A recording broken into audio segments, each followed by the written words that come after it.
Well, hi there. Welcome to our Sunday hymn time here on this January 24th when I am recording this here. And it's a cold day out there. Yeah.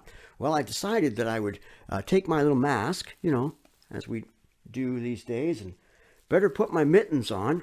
Yeah, because it's a chilly day out there. And I thought that, maybe this morning would be a good day to go out and, just pick up my mail out there at the super mailbox. Well, anyway, if you have no idea why I just did that, it's probably just as well. Hey, by the way, don't forget to wear these. You know what? Tomorrow marks the very first anniversary of the first case of COVID-19 in Canada. Wow. Okay, so what a year it's been, eh? All right, just thinking about the inauguration of President Biden last week. And I was watching that on TV, and I was telling a friend of mine, I'm not really all that political. In fact, the highlight for me during the whole thing was Amanda Gorman, right? That little tiny young woman, she's like 22, 23, wearing the yellow coat. And she read that poem. And when she got to the end line, I tell you, the hairs just stood up on the back of my neck. She said, "There is always light.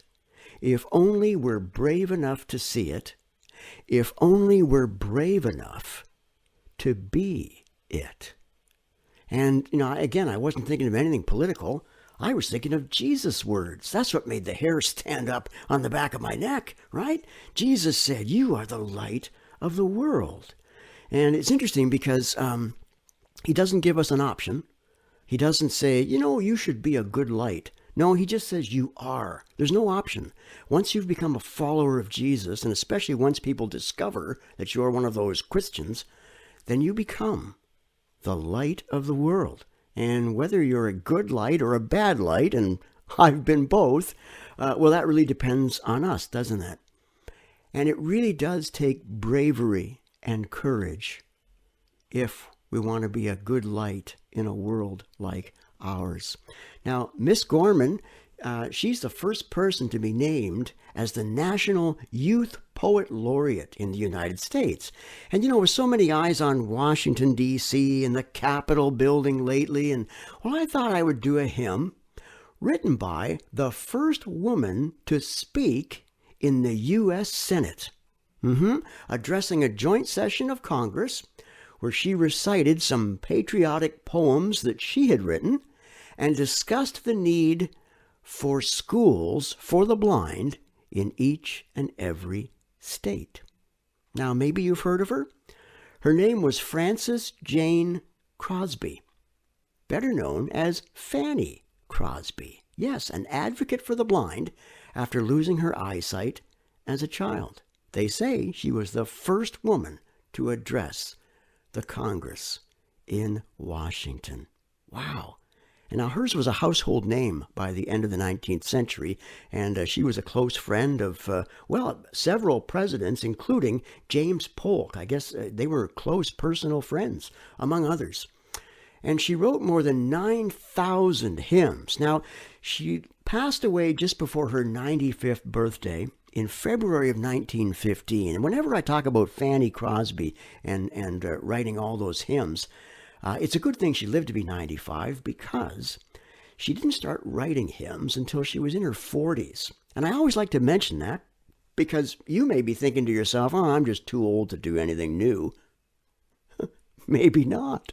Maybe not. Maybe you're not too old to serve the Lord in some brand new ways.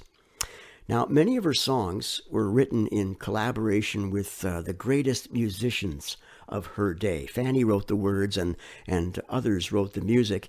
And a lot of her songs are still sung in churches even today in the 21st century.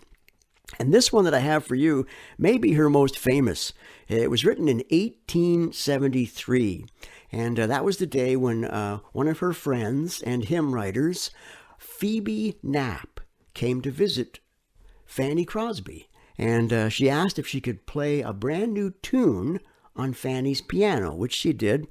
And then she asked her, "What does that tune say to you, Fanny?"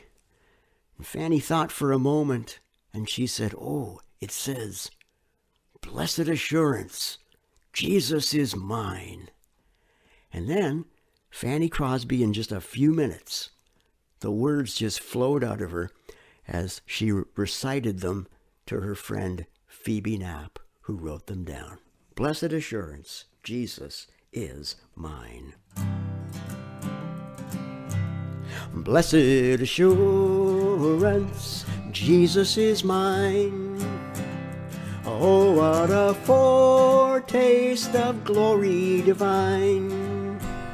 Heir of salvation, purchased of God, born of his Spirit, washed in his blood.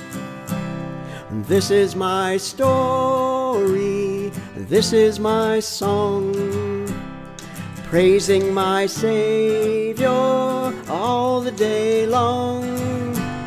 This is my story, this is my song, praising my Savior all the day long. Perfect submission, perfect delight, visions of rapture now burst on my sight. Angels descending bring from above echoes of mercy, whispers of love. This is my story, this is my song, praising my Savior all the day long. This is my story, this is my song, praising my Savior all the day long. Perfect submission, all is at rest. I in my Savior am happy and blessed, watching and waiting, looking above, filled with his goodness, lost in his love. This is my story, this is my song, praising my Savior all the day long. This is my story, this is my song, praising my Savior all the day long. Blessed assurance, Jesus is mine. I was thinking of some words just out of 1 Peter, and in the very first chapter of 1 Peter, in verse 8, he's talking about Jesus, and he says, "Though you have not seen him, you love him. And even though you do not see him now, you believe in him and are filled with an inexpressible and glorious joy. For you are receiving the end result of your faith, the salvation of your souls." Hey, that's worth letting your light shine out about, is it not?